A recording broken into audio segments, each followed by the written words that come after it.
मसीह में आप सबको मेरा सलाम। कैसे हैं आप सब? उम्मीद करता हूँ आप सब खैरियत से होंगे। एक बहुत ही अद्भुत गवाही के साथ मैं आपके पास फिर से हाजिर हुआ हूँ और ये गवाही कोलकाता के वेस्ट बंगाल से है, जो कि प्रभु के दास पास्टर डेविड जोन्स उनकी गवाही है। आज हम उनके लाइफ से ये सीखेंगे, जानेंगे कि वो किस तरीके से मसीह में आए, किस तरीके से प्रभु ने उनको बुलाया सेवा के लिए। आज हमारे कोलकाता के विशेष बहुत सारे जगहों में प्रभु की सेवकाई कर रहे हैं, प्रभु का नाम को महिमा दे रहे हैं। बहुत सारे अच्छे अद्भुत अद्भुत काम परमेश्वर उनके द्वारा कर रहा है। आज हम उनके लाइफ से ये जानने जा रहे हैं कि क्या उनके लाइफ में ऐसा हुआ, प्रभु ने उनको कैसे चुना, क्या उनकी लाइफ की कहानी है। हम उनको बुलाएंगे।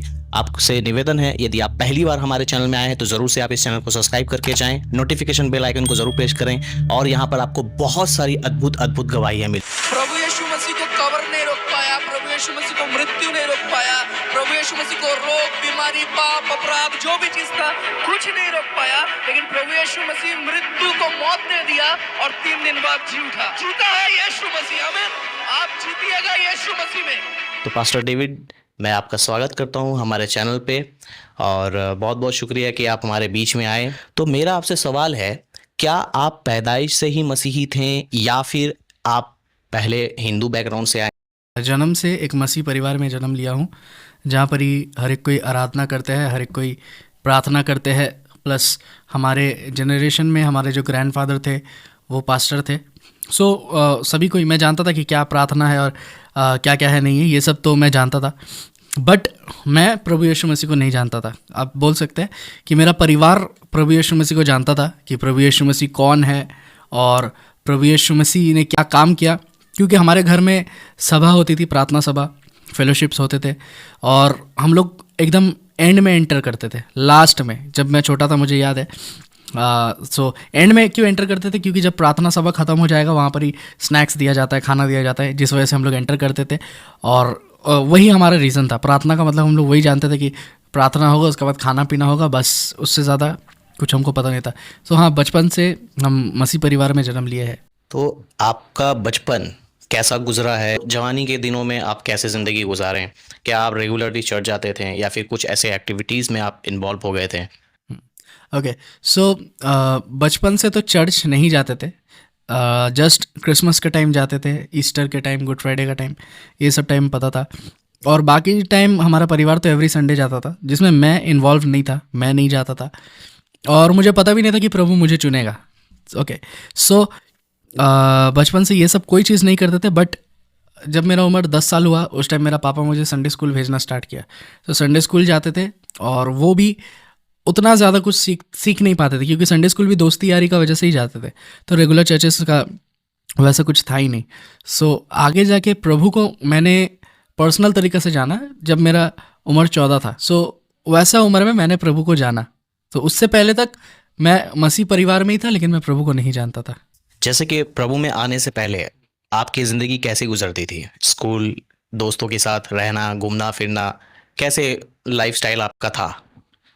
प्रभु को जानने का पहले आप कह सकते हैं दोस्तों के साथ घूमना फिरना जैसे नॉर्मल होता है वो सब था।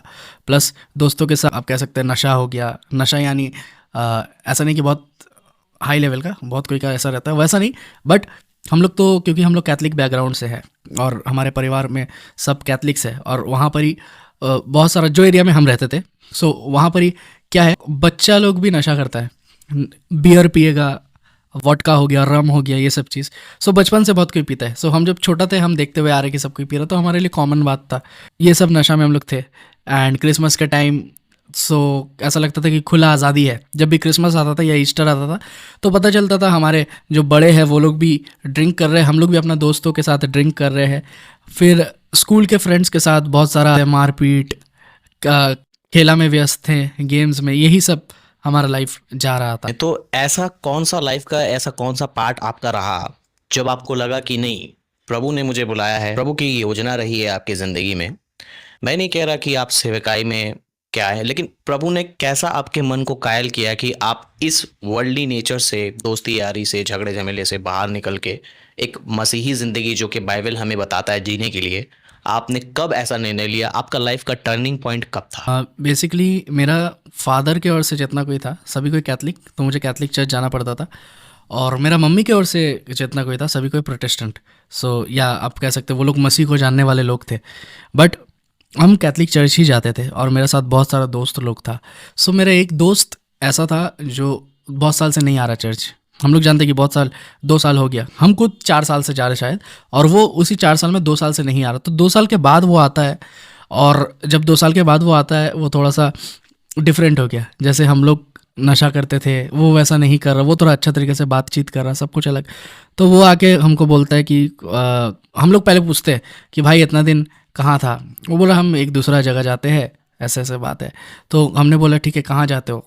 तो उसने कहा कि हमारा ऐसे सैटरडे करके होता है, कभी संडे करके होता है, तो हम लोग यहाँ पर ही जाते हैं, अगर तुम चाहो तो आ सकते हो। वो बोलने के बाद उसने प्रभु यीशु मसीह के बारे में बोलना स्टार्ट किया, समझाया बहुत कुछ। जब उसने बोला तो हमें लगा कि हमें चलना चाहिए। तो हम और मेरे एक दोस्त उसके साथ बात कर रहे थे। तो फिर हम गए, जैसे वो समझाते कि हम लोग गए एक दिन सैटरडे, और वहाँ जाके वहाँ प्रार्थना हुआ। और हमें नहीं पता था कि हम लोग प्रार्थना में जा रहे हैं, हमें पता था जस्ट वहाँ पर थोड़ा इन्जॉयमेंट होगा, थोड़ा नाच गाना होगा, थोड़ा गेम्स होगा वगैरह वगैरह। उस इंटेंशन में हम लोग गए। सॉरी, मैं आपको यहाँ रोकना चाहूँगा। इसका मतलब है कि आप उस दौरान आप गए, आपके दोस्त ने आपको बोला, लेकिन तब तक आप नहीं समझे थे कि क्या नहीं, मसीह का क्या प्लान है आपके लिए। वहाँ जाने के बाद हम लोग देखते हैं कि बचपन से जो चर्च जा रहे हैं, वो चर्च में जब भी एंटर करते थे तो मूर्ति भरा हुआ रहता था, आइडल्स जिसको हम लोग कहते हैं सब जगह। तो ये चर्च जब मैं गया, मैं देखा कि यहाँ कोई आइडल्स नहीं है, एकदम क्लीन एंड क्लियर है। एंड वहाँ पर ही कुछ नहीं है, लेकिन पूरा सेटअप है, जैसे म्यूज़िक का बैंड होता है। तो म्यूज़िक का तो मुझे बचपन से ही शौक है कि अच्छा लगता है म्यूज़िक। तो वहाँ पर ही मैं देखा म्यूज़िक बज रहा है, सब कुछ हो रहा है। तो वही चीज़ देख के मैं गया और वहाँ पर ही थोड़ा वर्शिप हुआ, आराधना हुआ। लेकिन उसी आराधना के बीच में प्रभु ने हो सकता है मुझे छुआ, लेकिन मैं उस चीज़ को समझा नहीं। सो उस टाइम मैं समझा नहीं। तो जब वहाँ से मैं बाहर निकला, मेरे साथ जो दोस्त गया था उसको मैं बोला कि क्या तुम्हें कुछ अलग महसूस हो रहा है वहाँ से निकलने के बाद। तो वो बोल रहा कि नहीं, मुझे तो कुछ अलग महसूस नहीं हो रहा है, तुमको क्या महसूस हो रहा है। मैंने बोला मुझे तो कुछ अलग लग रहा है, मुझे नहीं पता। तो वो बोला नहीं नहीं, ऐसा कोई बात नहीं है। सो वहाँ से टर्निंग पॉइंट हुआ उस दिन से। और वहाँ पर ही तो मुझे पता ही नहीं था कि ये चर्च है या यहाँ प्रार्थना हो रहा है कुछ, ठीक है।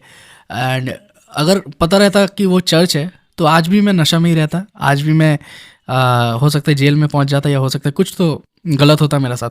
लेकिन क्योंकि मुझे पता नहीं था और वहाँ पर ही थोड़ा सा डिफरेंट वे में सब कुछ हो रहा था, जिस वजह से मैं गया उस जगह में। तो अगर मेरा दोस्त आके बोलता कि चल चर्च जाएंगे, तो मुझे तो पता ही रहता कि मैं चर्च तो जाता ही हूँ, और चर्च मुझे जाना पसंद भी नहीं है, तो क्यों जाऊँ। तो जिस वजह से मैं वहाँ पर ही गया। मैं कैसे करके समझा कि परमेश्वर का कुछ प्लानिंग मेरे लाइफ में है, ये एग्जैक्टली उसी दिन था जिस दिन मैं गया चर्च में। सो सेम डे क्या हुआ, हमारे एक दोस्त के साथ कुछ और लोगों ने झगड़ा करने का या ऐसा कुछ प्लानिंग था उस जगह में। तो हमारा प्लानिंग था कि हम लोग इस दिन, सैटरडे था वो, संडे नहीं था, तो हमारा प्लानिंग था कि हम लोग सैटरडे जाएंगे और उस जगह में थोड़ा झगड़ा करेंगे, मारपीट करेंगे, थोड़ा झमेला का तरह जैसा होता है हम लोग। तो मेरा दोस्त था और उसके साथ हम लोग प्लानिंग था कि उधर कुछ झगड़ा झमेला होने वाला है, ऐसा कुछ। और उसी दिन हमारा ये जो दोस्त जो इतना दिन से नहीं आ रहा था, वो उसी सैटरडे हम लोग को बुला लिया कि तुम्हें यहाँ पर ही आना है। तो हमने सोचा कि ठीक है चल जाते हैं, ये जहाँ बुला रहा है वहाँ जाने का बाद फिर हम लोग ये ख़त्म होने के बाद फिर हम लोग जाएंगे, फिर हम लोग देख लेंगे क्या करना है नहीं करना है।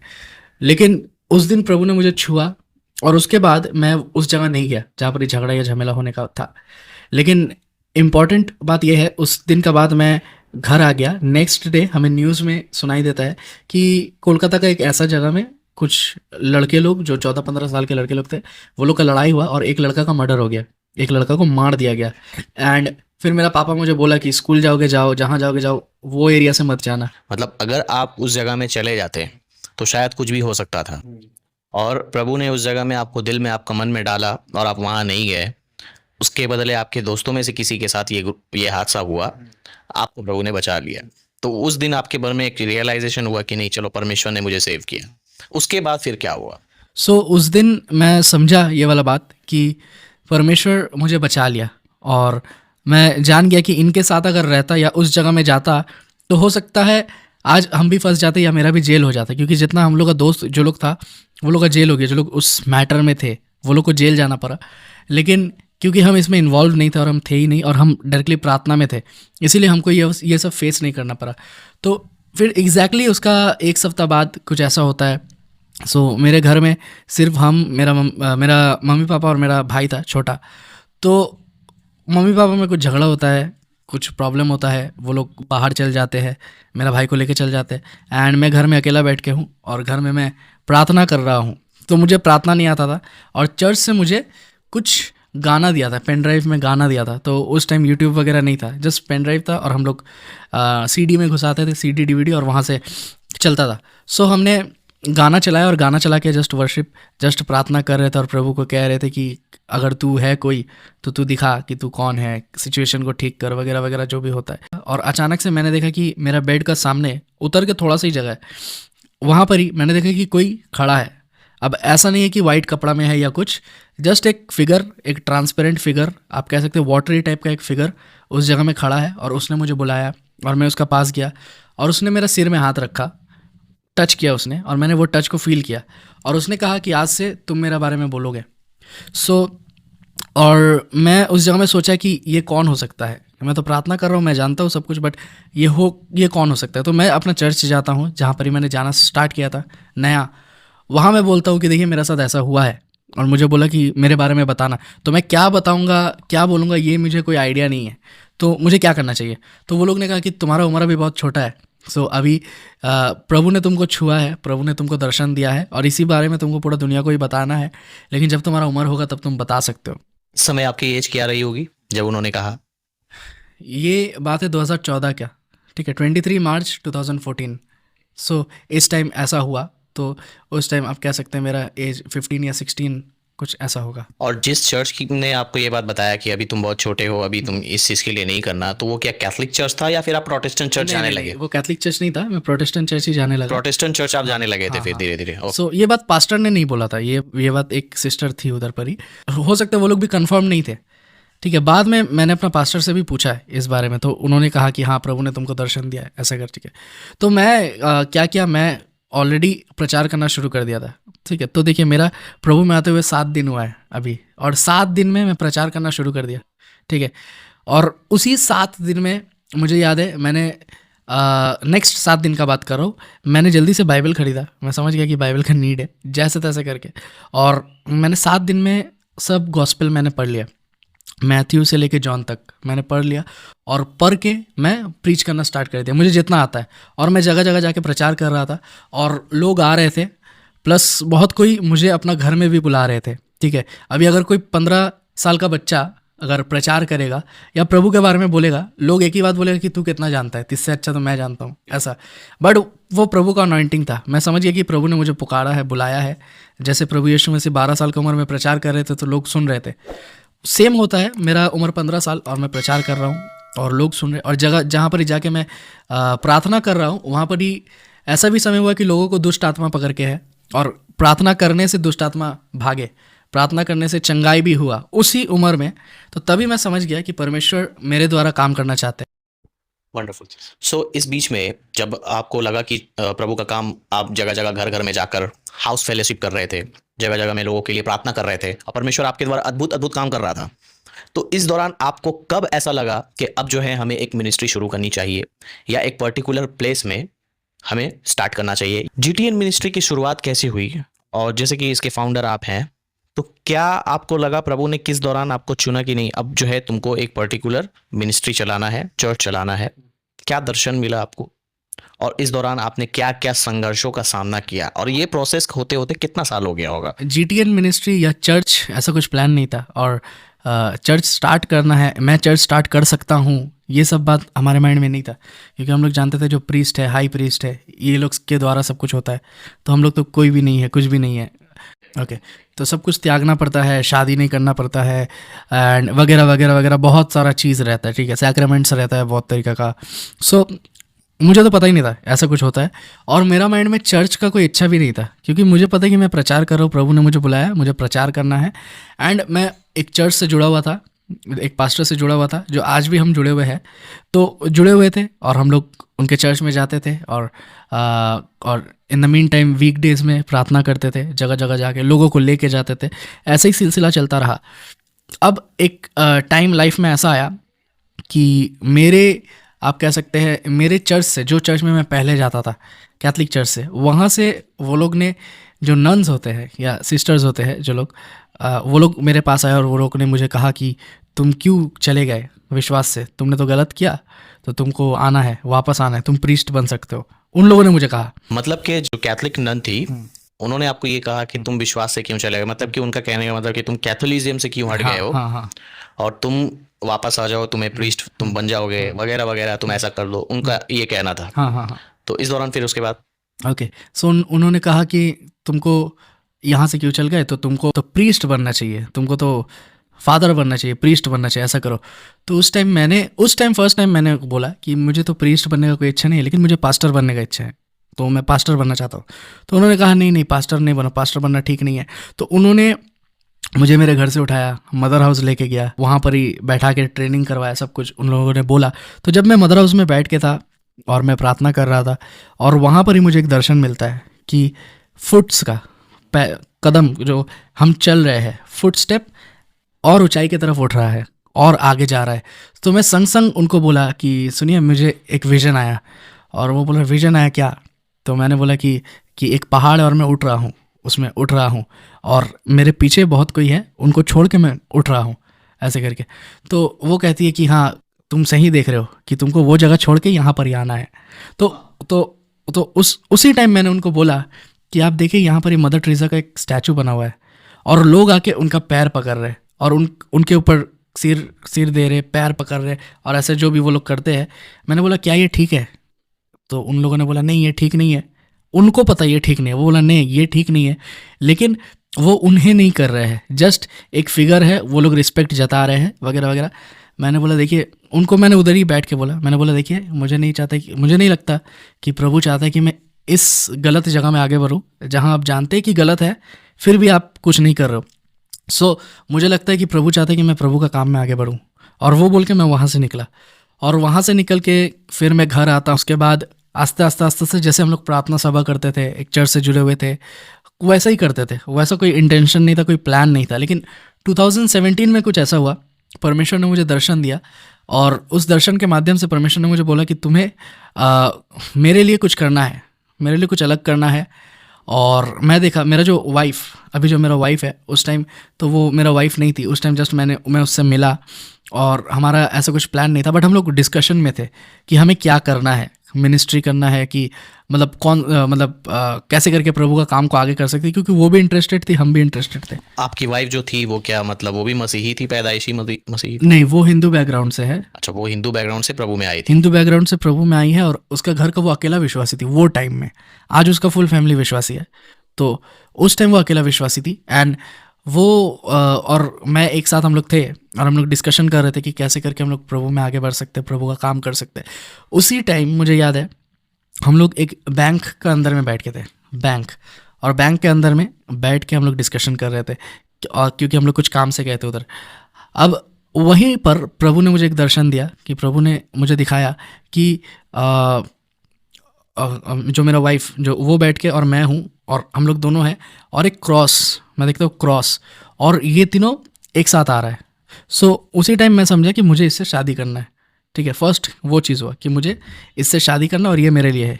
मतलब ये दर्शन होने से पहले आप लोगों को ये शादी का अभी तक निर्णय नहीं, था? ऐसा कुछ नहीं था। और आपने ये दर्शन देखा कि एक क्रूस है और उसके साथ साथ आपकी वाइफ भी आ रही है। हाँ, और तब आपको एक लाइट मिला कि प्रभु ने मेरे लिए ये सहायक चुना है। हाँ, क्योंकि इससे पहले जान पहचान था उसका परिवार से, मेरा भी जान पहचान था, तो ऐसा कोई प्लानिंग नहीं था, जस्ट बात हम लोग कर रहे थे मिनिस्ट्री का।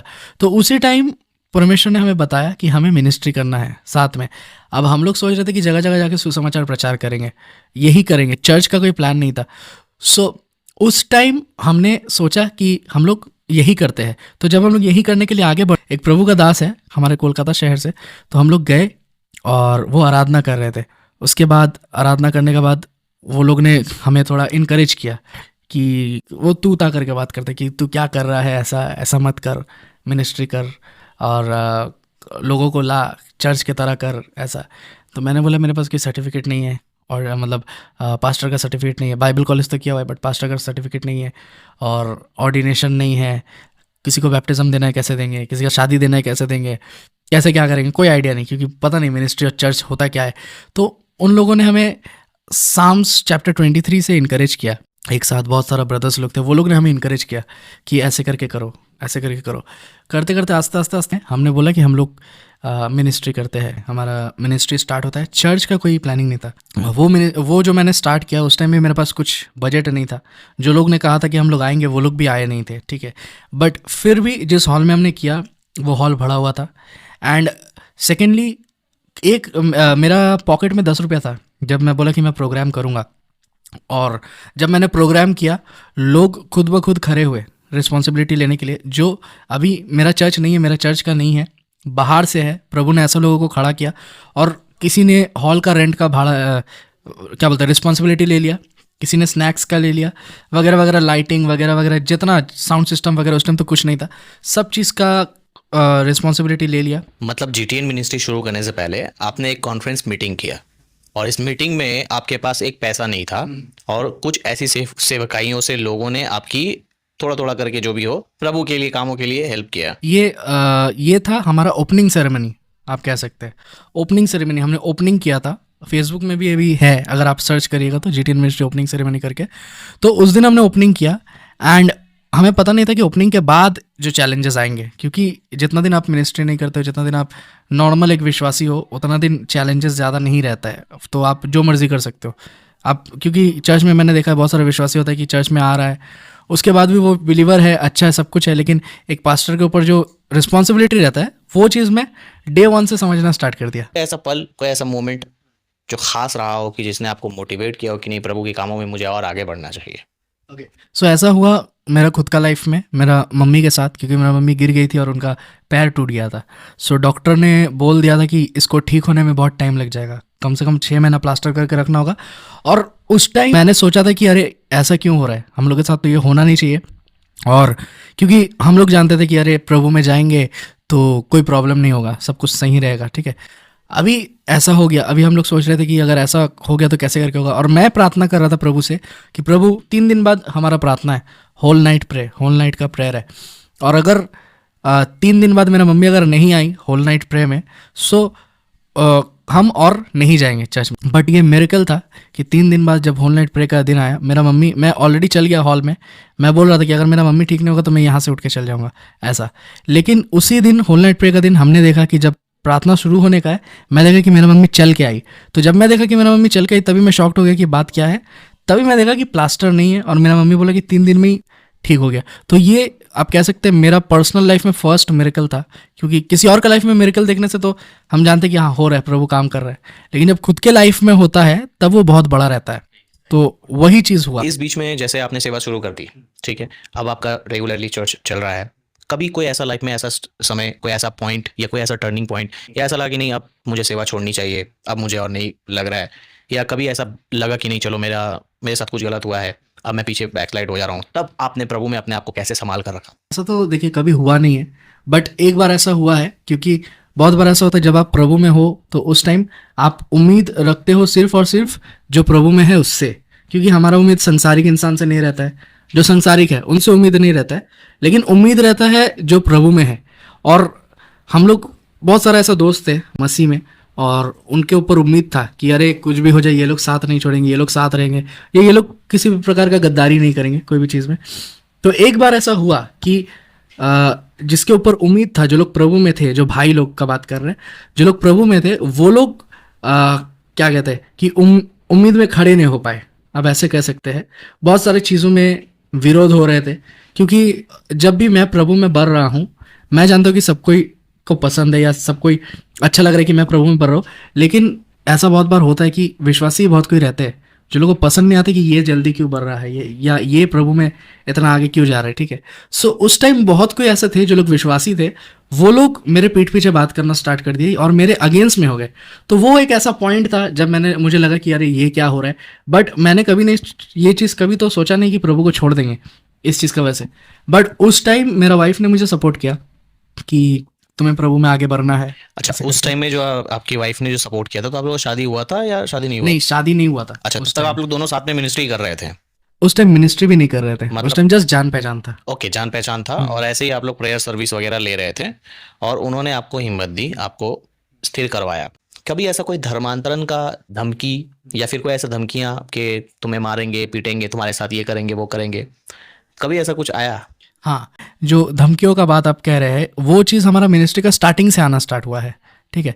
स्टार्टिंग में जब हम लोग मिनिस्ट्री कर रहे थे, स्टार्ट जस्ट जब हुआ था, उस टाइम आप कह सकते हैं कि परिवार से भी प्रॉब्लम हो रहा था, ठीक है। जो लोग विश्वास में नहीं थे, मम्मी पापा तो सपोर्टिव थे, क्योंकि जब भी हमारा कोई प्रोग्राम होता था, मेरा पापा का साउंड का बिजनेस है, तो साउंड मेरा पापा स्पॉन्सर कर देते थे फ्री का। अभी भी टिल डेट साउंड, लाइट, सब कुछ। बट जो लोग और भी जो लोग हैं, जो लोग विश्वास में नहीं है, वो लोग के लिए मैं विलन बन गया। वो लोग के लिए मैं ठीक नहीं हूँ, मैं गलत कर रहा हूँ, वगैरह वगैरह, मेरा पीठ पीछे बात हो रहा है, सब कुछ हो रहा है। तो ये सब चीज़ हम समझ रहे, और ये सब चीज़ से मुझे उतना फ़र्क नहीं पड़ता था। तो मे भी अभी जितना कोई सुन रहा है, बहुत बार ऐसा होता है कि हम लोग जब मिनिस्ट्री में आगे बढ़ रहे हैं, परिवार का बहुत कोई ऐसा रहेंगे जिसको पसंद नहीं आएगा ये वाला बात, या जो लोग नहीं चाहेंगे कि आप प्रभु में आगे बढ़ो, तो वो चीज़ फ़र्क नहीं पड़ता, वो चीज़ मैटर नहीं करता हमें, क्योंकि at the end of the day हम लोग जानते हैं कि हम लोग सही हैं और हम लोग क्या काम कर रहे हैं प्रभु के लिए। सो फैमिली की तरफ से प्रॉब्लम हुआ।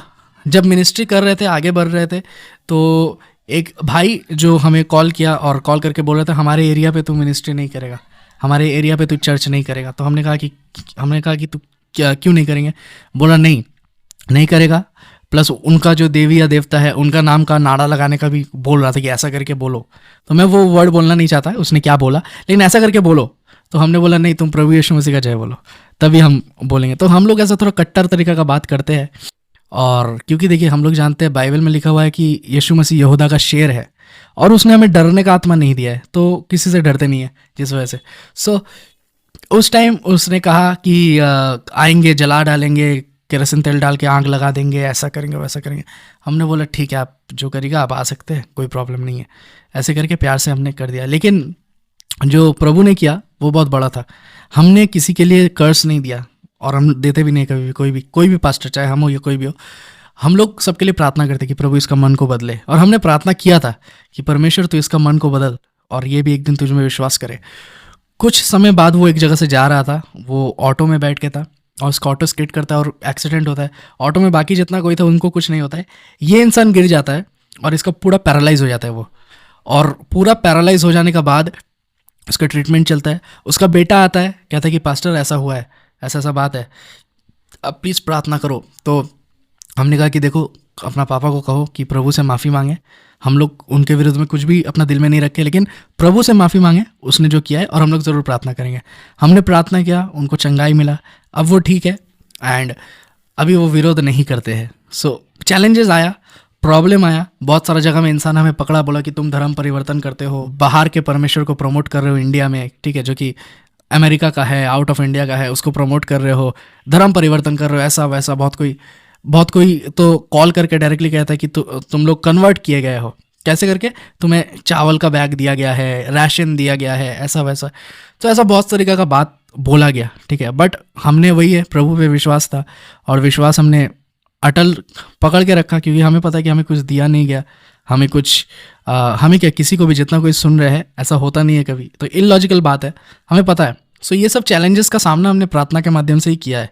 किसी ने भी अगर हमारे विरुद्ध में कुछ बोलने का कोशिश किया, हमने प्रार्थना किया उनके लिए कि प्रभु तो इसका मन को बदल, और प्रभु ने मन को बदला भी है। और अभी प्रभु ने ऐसा ब्लेस किया, अभी कोई कुछ कर भी नहीं सकता। कोई भी अगर पास्टर है, या हम भी पास्टर है, तो मैं बहुत ज़्यादा एक्सपीरियंस नहीं हूँ, तो बहुत ज़्यादा ज्ञान नहीं दे सकता। बट जैसे मैं मेंटेन करता हूँ अपना लाइफ को, जैसे सोच लीजिए, प्रार्थना तो एक है ही कि प्रार्थना के द्वारा मेंटेन किया जाता है। प्लस मेरे लिए हमेशा ये फोकस रहता है कि जो कोई विश्वासी है, या मेरा चर्च मेरा फर्स्ट प्रायोरिटी रहता है, ठीक है। और मेरा फैमिली को भी कभी अगर आप ये बात पूछते हैं, या जितना कोई देख रहा है ज़िंदगी में कभी भी पूछता है कि इसके लिए फ़र्स्ट प्रायोरिटी क्या है, तो बहुत कोई बोलेगा कि नहीं, मेरा फर्स्ट प्रायोरिटी मेरा फैमिली है, या मेरा ऐसा, और होना भी चाहिए, कोई प्रॉब्लम नहीं है।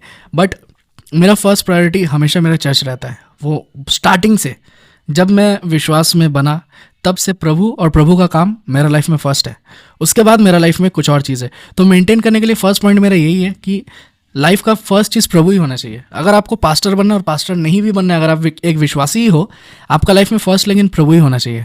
आपके लाइफ में अगर कोई, घर में अगर कोई बीमार है, और अगर आपके घर में कोई बहुत ख़राब सिचुएशन में भी है, और उस टाइम आपका चर्च सर्विस है, तो आपको चर्च में ही जाना है, क्योंकि, और विश्वास रखना कि प्रभु उसको चंगाई करेगा, क्योंकि हम प्रभु का काम के लिए जा रहे हैं। तो फर्स्ट पॉइंट तो यही है कि मैं प्रभु को हमेशा प्रायोरिटी देता हूँ, फर्स्ट रखता हूँ। इनफैक्ट हमारे चर्च में कोई अगर आधा रात को भी बीमार होता है, तो कोई जाए या ना जाए, हम लोग दौड़ जाते हैं। हम लोग अपना टू व्हीलर है, वही लेके हम लोग चल जाते हैं। कभी हट के जाना पड़ता है, हट के जाते हैं, और हम लोग एवरी टाइम चर्च के काम के लिए अवेलेबल है। तो क्योंकि देखिए बहुत सारा इंसान मतलब ऐसा कहेंगे कि हम इतना घंटा प्रार्थना कर लेते हैं या इतना घंटा फास्टिंग कर लेते हैं या इतना घंटा, लेकिन सब चीज़ के बाद बाइबल कहता है कि एक जो पेड़ है उसको उसका फल से पहचाना जाता है। तो अगर मैं 10 घंटा प्रार्थना करता हूँ और मेरे अंदर में प्यार नहीं है तो कोई फ़ायदा नहीं है। ठीक है, बाइबल में भी लिखा हुआ है कि हो सकता है तुम भविष्यवाणी करते हो सकता है तुम भाषाओं में प्रार्थना करते हो या बड़े बड़े काम करते हो, लेकिन तुम्हारे अंदर प्रेम नहीं तो सब कुछ व्यर्थ है। सो हम लोग ये चीज़ हम लोग बहुत अपने लाइफ में प्रैक्टिकली अप्लाई करते हैं कि हम लोग प्रार्थना में भी टाइम को स्पेंड करते हैं, उपवास भी करते हैं, जो कि फास्टिंग, रोज़े रखना, ये चीज़ हम लोग करते हैं। पर्सनल लाइफ में जैसे मैं और मेरा वाइफ हम लोग पर्सनली बाइबल स्टडीज़ हो गया, एवरी डे बहुत सारा प्रार्थना पॉइंट रहता है, कभी कभी 100 से ऊपर रहता है। हर एक प्रार्थना पॉइंट्स पे प्रार्थना, सब प्रेयर रिक्वेस्ट के लिए प्रार्थना, पर्सनल मेडिटेशन वर्ड के ऊपर, ये सब हम लोग करते हैं। संडे जो प्रचार मुझे करना है उसका तैयारी मंडे से शुरू हो जाता है, या कभी कभी संडे चर्च ख़त्म हो गया तो उसके बाद रात को जाके स्टार्ट हो जाता है कि मुझे ये रेडी करना है। तो ये कुछ तरीका है।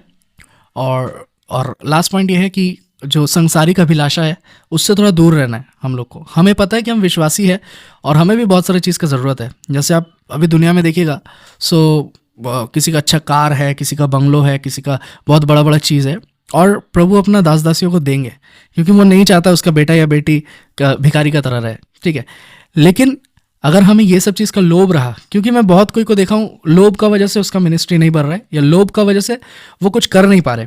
तो प्रभु ने मुझे सिखाया है ये चीज़ मेरे लाइफ में, क्योंकि मेरा भी बहुत शौक था एक टाइम।